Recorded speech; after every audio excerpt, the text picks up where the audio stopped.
Good morning and welcome to the home of Ryco. This morning I'm going to take you through to our lab where we're going to talk about over-pressurisation. Come on through.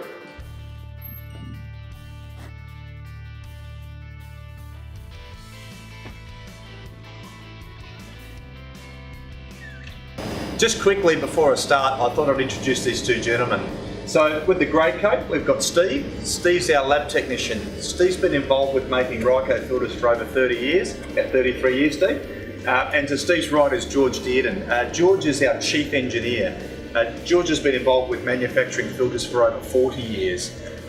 What Ryco has is actually over 250 years, in close to 300 years worth of experience in our engineering facility overseeing the specification of our product, which we're very proud of. Okay, so today we're going to talk about over-pressurisation. Over-pressurisation is something some mechanics will never see in their career on the tools, whereas some mechanics might see multiple of them. There is no rhyme nor reason. So what we're going to use is this machine here. It's not the most glamorous of our machines, but this machine is the same machine or same type of machine that all leading filter companies will use as part of the SAE standards. We're also going to do it under George's supervision as well to make sure we do keep it to what the SAE standard is.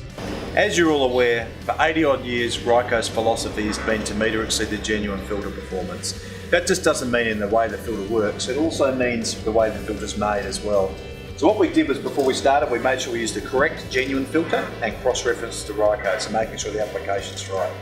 Steve's lubricated the seal, he's based the filter out, he put an indexing point and he's tightened the filter to the correct setting, which is absolutely crucial. We will do a separate segment regarding the tightening of filters, but in this case we've made sure we do it. So what Steve's doing now is he's applying pressure to the system, and we're going to basically put pressure into the system, and it will just keep putting pressure in here until eventually you'll see it will pop.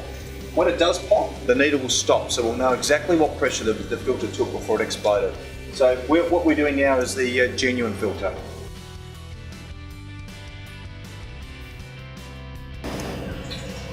Yeah. So there we go. Sometimes when they go off nicely, and which everyone loves. But in this case here, you'll see it's gone up to just over 3,000 kPa, which is roughly about over 400 psi. And before you can see where it's let go. You'll also see that the filter is deformed. So you'll see the actual can itself has also turned into a bit of a light bulb, where what it does is it expands and deforms out of shape. In this example here, it looks like it's either failed at the seal or at the seam. We can't just see that yet, but we can have a look when the filter comes off.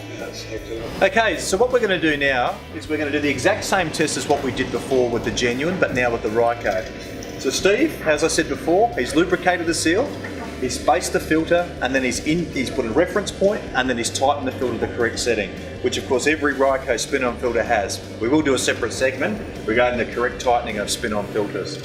So what we've got here is Steve's now applying the pressure. So while you're doing that, Steve, I'll just quickly remind everybody about 2,000 kPa is roughly about 260 psi. 3,000, which is what genuine got to, is about 425 psi. And let's hope the Ryco gets there, but the 4,000 kPa is roughly about nearly 600 psi. So the moment of truth is occurring. So we've got the Ryco now hitting, which is what the genuine was. So we're now officially hit where genuine was, which is fantastic. So tick, we've done what we said we would. And now we're going further here. So there we go. So George, you've done your job. The filter's beaten genuine. Thank you very much. Thank you, Guy.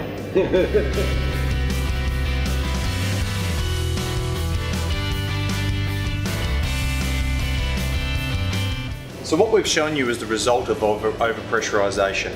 Keep in mind, both filters which were tested burst at roughly 10 times the pressure at what a normal engine would run at. If you do have over-pressurisation, we have a technical bulletin which is available through customer service and also through our website. What the bulletin talks about is what is over-pressurisation, what causes over-pressurisation, and what the results of over-pressurisation are. So I hope you've learned something this morning, and again, thanks for your support.